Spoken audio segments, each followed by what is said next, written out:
সাংবাদিক বন্ধুসকল, আপোনালোকক মই আজি নাজিৰাৰ গৃহৰ পৰা কিছু কথা ক'বলৈ আমন্ত্ৰণ কৰিছোঁ। আশা কৰোঁ আপোনালোকে প্ৰকাশ কৰিব। যোৱাকালি মই গুৱাহাটীৰ পৰা আহিলোঁ আৰু গুৱাহাটীত অসমৰ ৰাজভৱনলৈ গৈ অসমৰ সন্মানীয় ৰাজ্যপাল লক্ষ্মণ প্ৰসাদ ডাঙৰীয়াক আমাৰ অসমত যি কেলেংকাৰী হৈ আছে, এই কেলেংকাৰীৰ কাৰণে যাতে এটা উচ্চ পৰ্যায়ৰ গুৱাহাটী উচ্চ ন্যায়ালয়ৰ কৰ্মৰত ন্যায়াধীশৰ তত্ত্বাৱধানত অনুসন্ধান হয়, যাতে কোনো দোষী হাৰি নাযায়, তাৰ বাবে স্মাৰকপত্ৰ প্ৰদান কৰিলোঁ।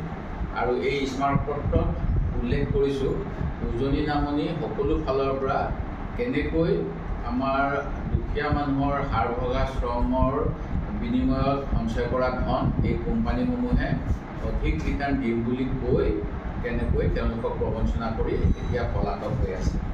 আৰু এই ক্ষেত্ৰত যিহেতু ই এটা অতি গুৰুত্বপূৰ্ণ বিষয়, ইয়াৰ প্ৰতিকাৰ কৰিবলৈ 2013 চনত আইন অনা হৈছিল।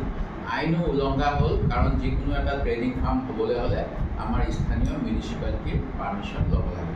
দ্বিতীয় কথা, উপায়ুক্ত মহোদয়কো তেওঁলোকে আবেদন কৰিব লাগে। উপায়ুক্ত মহোদয়ে চালি জাৰি চাই দিব লাগে নে নালাগে ব্যৱসায় কৰিবলৈ, সেই গোটেইখিনি কৰিব লাগে। আৰু এই গোটেইবিলাক থকাৰ পিছতো বিভাগসমূহে যে তেওঁলোকক এনেকৈ অবাধে লুণ্ঠন কৰিবলৈ দিলে, ইয়াত কোনো চৰকাৰী বিষয়া, শাসকীয় দলৰ ৰাজনীতিজ্ঞ জড়িত আছে নেকি, সেই কথাটোও তদন্তৰ আওতালৈ অহা উচিত। ইতিমধ্যে বৰাক ভেলীত ভাৰতীয় জনতা পাৰ্টীৰ জিলা সভাপতি এজনে এটা কোম্পানীৰ অফিচৰ ঠিকা টকাৰ তথ্য ছ'চিয়েল মিডিয়াত প্ৰকাশ পাইছে। আৰু সেই কোম্পানীটোৱে নিজকে মানে ভাল কাম কৰা ব্যক্তি বুলি জাহিৰ কৰিবলৈ মুখ্যমন্ত্ৰীৰ সাহায্য খুজিলে ধন দিয়াৰো তথ্য ৰাজহুৱা মাধ্যমত প্ৰকাশ পাইছে। সেই গতিকে এই লুণ্ঠনকাৰীবিলাকে কেনেকৈ অসমৰ মাননীয় মুখ্যমন্ত্ৰীৰ কাষ চাপিবলৈ পালে, বা তেওঁলোকে কেনেকৈ সেই ফটোবিলাক দেখাই নিজৰ নিজৰ অফিচত সেইবিলাক আঁৰি থৈ সাধাৰণ জনতাক ভুল পথে পৰিচালিত কৰি তেওঁলোকৰ ধনবিলাক এনেকৈ আত্মসাৎ কৰিবলৈ সফল হ'ল নেকি, সেই ফটো দেখিয়ে কোনোবা বিষয়াসকলে এইটো মুখ্যমন্ত্ৰীৰ লগত ভাল, মুখ্যমন্ত্ৰীৰ CM ৰিলিফ ফাণ্ডত পইচা দিছে কোটি কোটি টকা, বেয়া কাম নকৰে, লাইচেঞ্চখন নহ'লেও চলি যাব, এনেকুৱা ধৰণে আমাৰ আইনৰ যি আইন আছে, আইন ভংগ কৰিবলৈ সুযোগ দিলে নেকি, এই কথাবিলাক পোহৰলৈ অহা দৰকাৰ। আৰু সেইকাৰণে আমি কালি দিলোঁ।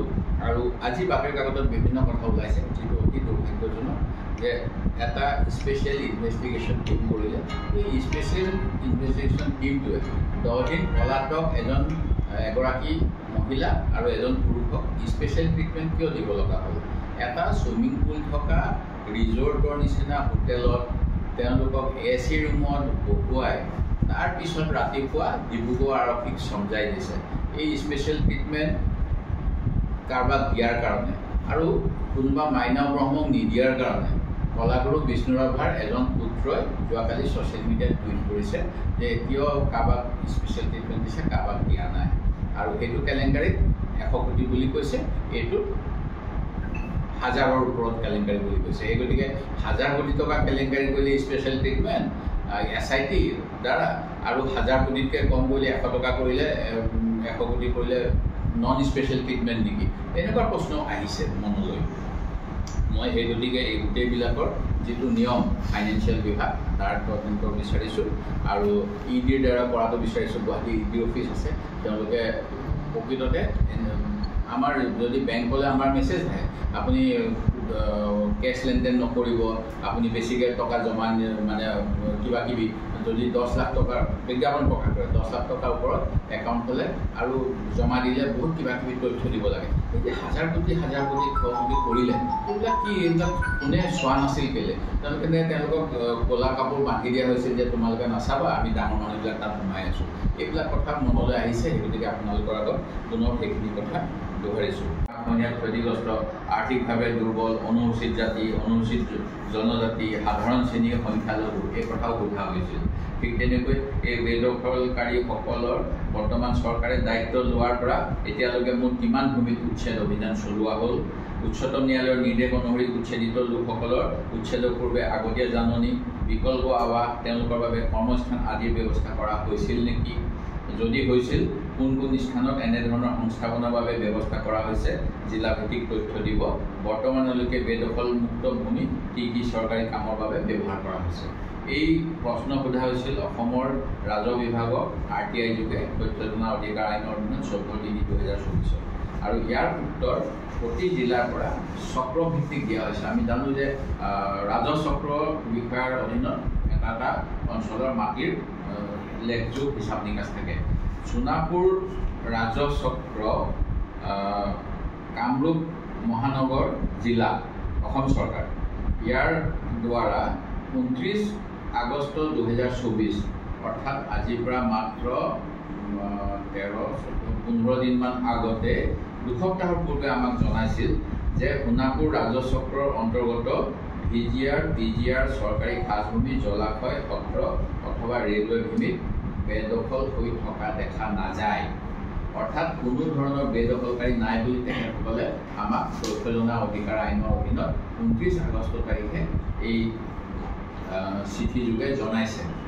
তাৰপিছত 14 দিনৰ ভিতৰত বা 10 দিনৰ ভিতৰত কেনেকৈ ইমান বেদখলকাৰী আহিলে এই কথাটো মাননীয় মুখ্যমন্ত্ৰী মহোদয় স্পষ্ট কৰিব লাগে বুলি মই আজি 2 দিন আগত এখন বুধবাৰৰ দিনা এখন সংবাদমেলত উল্লেখ কৰিছিলোঁ। প্ৰথম কথা।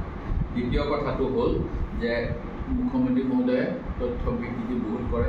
তেখেতে ইচ্ছাকৃতভাৱে অসমৰ জনগণক ভুল কথা কৈ বিপথে পৰিচালিত কৰিব বিচাৰে। এয়া মই সদনৰ ভিতৰতো কৰে, সদনৰ বাহিৰতো কৰে। সদনৰ ভিতৰত তেখেতে স্কুলৰ ল'ৰা ছোৱালীয়ে বিনামূলীয়া পাঠ লয় বুলি কৈছিল, যিটো অসত্য বুলি মই কোৱাৰ পিছত মই বিশেষাধিকাৰ কমিটিত দিছিলোঁ। সেই কথা কিন্তু বিশেষাধিকাৰ কমিটিয়ে গ্ৰহণ নকৰিলে। ঠিক তেনেকৈ অসমৰ চাহ শ্ৰমিকসকলক অসম চৰকাৰে ক্ষমতালৈ আহিলে 351 টকা দিব বুলি ভাৰতীয় জনতা পাৰ্টি চৰকাৰে ঘোষণা কৰিছিল। আজি 10 বছৰ হ'ল কেন্দ্ৰত, অসমতো 8-9 বছৰ হৈ গ'ল। তেখেতসকলে এই ঘোষণা কেতিয়া ৰূপায়ণ কৰিব বুলি কোৱাৰ পিছত মুখ্যমন্ত্ৰী মহোদয়ে সদনৰ ভিতৰত যোৱা অধিৱেশনত ক'লে যে চৰকাৰে চাহ শ্ৰমিকৰ দৰমহা ফিক্স নকৰে। সেইটো এটা মিছা কথা। মই সেই কথাও বিশেষাধিকাৰ কমিটিৰ সন্মুখলৈ মুখ্যমন্ত্ৰীয়ে মিছা কথা সদনত কৈ সদনৰ সন্মান লাঘৱ কৰিছে বুলি অধ্যক্ষ মহোদয়ক কৈছিলোঁ। অধ্যক্ষ মহোদয়ে সেয়াও গ্ৰহণ নকৰিলে। আৰু বাহিৰত কিমান কৈ থাকে আপোনালোকে জানে। বাহিৰত এতিয়া মোৰ বিষয়ে এইখিনি কথা ক'লে। তাৰপিছত তেখেতৰ মই NKTVৰ এটা ক্লিপিং মোৰ ওচৰলৈ আহিছে, অন্য মই দেখা নাই। তাত কৈছে যে আমি চৰকাৰী ভূমিৰ পৰা যেতিয়া উচ্ছেদ কৰিব লাগে তেতিয়া কোনো ধৰণৰ আগতীয়া জাননীৰ প্ৰয়োজন নহয়। সেই কথাটো একেবাৰে অসত্য কথা কৈছে। গুৱাহাটী হাইকোৰ্টৰ ৰিট পিটিশ্যন চিভিল 2022 চনত এখন গ্ৰহণ হৈছিল, গোচৰ নম্বৰ 1057/1057। তাত স্পষ্টকৈ উল্লেখ কৰা আছে যে ভূমিৰ অধিকাৰ বা মানুহৰ বসবাসৰ অধিকাৰ এইবিলাক ভাৰতীয় সংবিধানৰ মৌলিক অধিকাৰ নম্বৰ 21ৰ অন্তৰ্গত। আৰু সেই গতিকে উচ্ছেদ কৰিব লগা হ'লে উচ্ছেদৰ পূৰ্বে উচ্ছেদ কৰিব লগা লোকসকলক জাননী দিব লাগে। চৰকাৰী ভূমি থাকিলেও জাননী দিব লাগে। এই ক্ষেত্ৰত মুখ্যমন্ত্ৰী মহোদয়ে মিছা কথা কৈছে যাতে তেওঁ এটা ধাৰণা দিব পাৰে যে মানে কিছুমান কংগ্ৰেছে কিছুমান মানুহক সহায় কৰি থাকে, সন্দেহযুক্ত নাগৰিকক সহায় কৰে। এনেকৈ তেখেতে ৰাজনৈতিক মুনাফা ল'ব বিচাৰিছে দেশীয় নাগৰিকক উচ্ছেদ কৰি।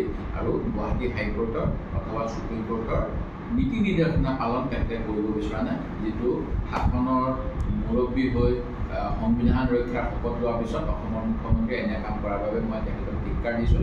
আৰু গোটেই ৰাইজক বিপথে পৰিচালিত কৰিব বিচাৰিছে, সেই কথাখিনি মই তথ্যসহ আপোনালোকক দিছোঁ।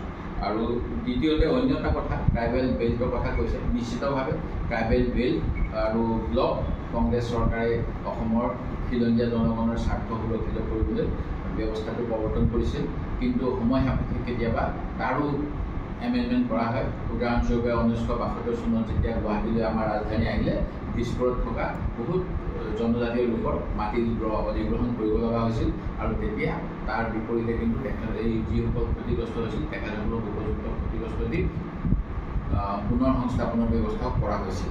কিন্তু বিভিন্ন অঞ্চলত ট্ৰাইবেল ব্লক এণ্ড বেল্টৰ পৰা যেতিয়া নাগৰিকসকলক উচ্ছেদিত কৰা হয় তেতিয়া গুৱাহাটী হাইকোৰ্টত এটা গোচৰ চলি আছিল। এই গোচৰত অসম চৰকাৰৰ পৰা কোৱা হৈছিল যে কিমান মানুহ প্ৰকৃততে ট্ৰাইবেল ব্লক এণ্ড বেল্টত আছে অজনাকীয় লোক, তাৰ এটা ছাৰ্ভে কৰা হ'ব। কিন্তু এতিয়া দেখা গৈছে যে ছাৰ্ভে কৰিম বুলি 2012 চনৰ পৰা কৈ এতিয়া ছাৰ্ভে নকৰাকৈও বহু ক্ষেত্ৰত উচ্ছেদ কৰিব বিচৰা হৈছে, যিটো দুৰ্ভাগ্যজনক। আৰু কোনো ভাৰতীয় নাগৰিকে ভাৰতৰ সংবিধান অনুসৰি প্ৰধানমন্ত্ৰীৰ ঘোষণা যে সবকা ঘৰ কা ওপৰ চাপ হোগা, এই কথাটো কিয় মুখ্যমন্ত্ৰী মহোদয়ে পাহৰি গৈছে মই এইটো নাজানো।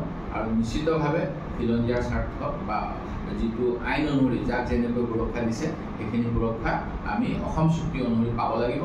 অসম চুক্তিৰ 5 নং দফা 6 নং দফা অনুসৰি আমি পাব লাগিব। আৰু যিসকল ভাৰতীয় নাগৰিক তেখেতসকলেও আমি অধিকাৰ খৰ্ব কৰিব নোৱাৰোঁ, কিন্তু বিদেশী মাত্ৰকে অসমৰ পৰা বিতাড়িত কৰিব লাগিব, অসমৰ পৰা বহিষ্কাৰ কৰিব লাগিব। এই দাবী মই উত্থাপন কৰিছোঁ। আৰু মুখ্যমন্ত্ৰী মহোদয়ে কংগ্ৰেছ দল আৰু মোৰ বিৰুদ্ধে আমি কচুতলিত হোৱা উচ্ছেদিত লোকসকলক চৰকাৰৰ পক্ষক আক্ৰমণ কৰিবলৈ অথবা চৰকাৰৰ বিৰোধী কাম কৰিবলৈ উৎসাহ জনাইছোঁ বুলি যিখিনি কথা কৈছিল, এই গোটেই কথাখিনি মিছা কথা। আমাৰ মুখ্যমন্ত্ৰীয়ে মিছা কথা কৈছে। তেখেতে মই নাজানো কিয় তেখেতে মিছা কথা কয়, আৰু এই মিছা কথা মই আজি প্ৰতিবাদ কৰিছোঁ।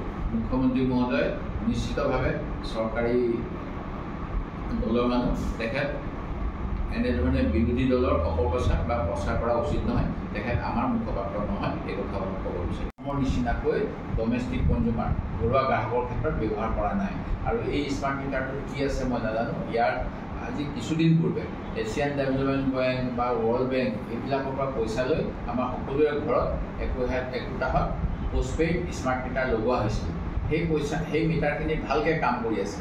মই অসম ৰাজ্যিক বিদ্যুৎ নিগমৰ কোনো প্ৰেছ বিজ্ঞপ্তি, কোনো বিজ্ঞাপন দেখা নাই য'ত তেখেতসকলে কৈছিল যে স্মাৰ্ট মিটাৰ যিবোৰ পূৰ্বতে লগোৱা হৈছে সেইবোৰ অকামিলা, সেইবোৰ বেয়া। কিন্তু একমাত্ৰ আদানী কোম্পানীৰ নিচিনা কোম্পানীক কমিশ্যন দিবলৈ আমাৰ পৰা প্ৰতিদিনে স্মাৰ্ট মিটাৰৰ ইনষ্টলমেণ্ট কাটে 7 টকা 10 টকা এনেকৈ।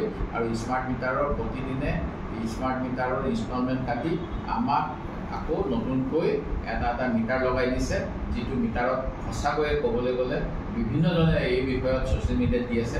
আৰু ময়ো অনুভৱ কৰোঁ, মই ঘৰত নাথাকিলেও মোৰ মিটাৰত কিজানি কিবা এটা পইচা উঠি থাকে, আৰু সেইটোতো উঠিবই। কিন্তু সেই গতিকে স্মাৰ্ট মিটাৰটো অসম চৰকাৰে আদানীক ধনী কৰিবলৈ, নিজে ধনী হ'বলৈ কৰা এটা প্ৰক্ৰিয়া বুলি ক'ব বিচাৰোঁ। আৰু অসমৰ বাহিৰত জনগণৰ প্ৰতিবাদৰ প্ৰতি সমৰ্থন জনাই বাকী অন্য ৰাজ্যৰ চৰকাৰসমূহে স্মাৰ্ট এনেকুৱা এই মিটাৰটো লগোৱা নাই। অসম চৰকাৰে কিন্তু 35% কাষ্টমাৰক দি দিলে, যিটো অতি দুৰ্ভাগ্যজনক। ৰাইজৰ লগত আমি আছোঁ, আমিও ইয়াৰ প্ৰতিবাদ কৰি আছোঁ, আৰু আগন্তুক সময়তো প্ৰতিবাদ কৰিম। এইখিনিয়ে মই ক'ব বিচাৰোঁ।